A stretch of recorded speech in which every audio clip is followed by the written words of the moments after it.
Izchil islohotlar natijasida Mudofaa vazirligining barcha harbiy ta'lim muassasalari institut maqomida markazlashgan tizimga o'tkazilib, yagona O'zbekiston Respublikasi Harbiy xavfsizlik va mudofaa universiteti tashkil etildi. Mamlakatimizning tayanch oliy harbiy ta'lim dargohi qo'shinlarimiz saflariga qo'mondonlik ofitser kadrlarini tayyorlab kelmoqda. Bu salobatli universitetning ichki muhiti haqiqiy harbiylikka xos. Tartib-qoida ustuvor, zamonaviy bilim olishga chuqurlashtirilgan shart-sharoitlar. Bir so'z bilan aytganda, zabardast va o'ktam yurt posbonlari olami.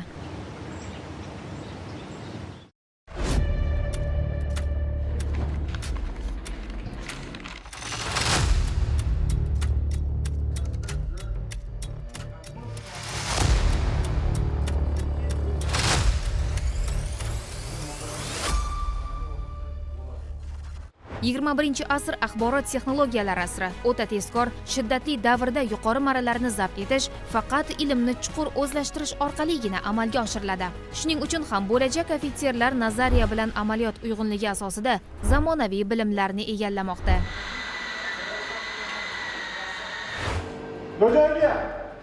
Albatta, mardlik va jasurlik xalqimiz o'g'lonlariga xos fazilat. Buni o'ziga shior deb bilgan kursantlar o'quv trenajyorida amaliy ko'nikmalarni mustahkamlayapti.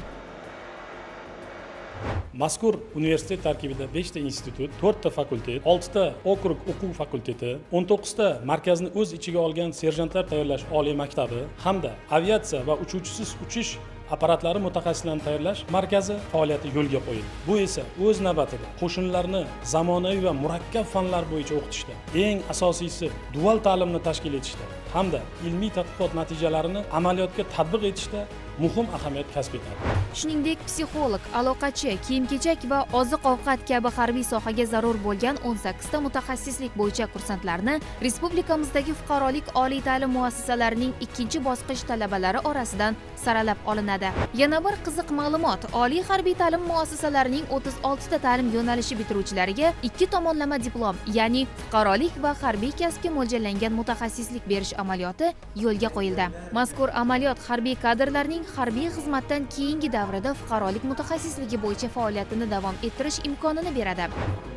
Joriy o'quv yilidan oliy harbiy ta'lim muassasalarining namunali talabalari va tinglovchilari uchun Oliy bosh qo'mondon davlat stipendiyasi joriy etildi.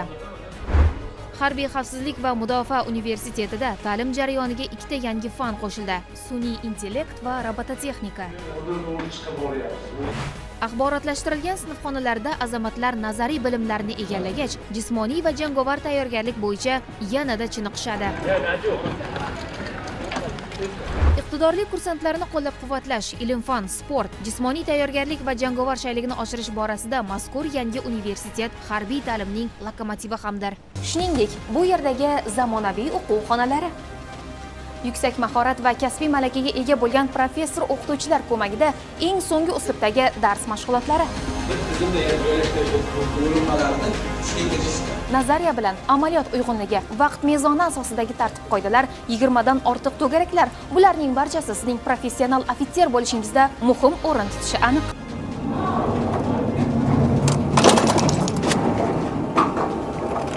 Eng muhimi, bu yerda biz harbiy sohani mukammal o'rganib, bilimimizni oshiryapmiz.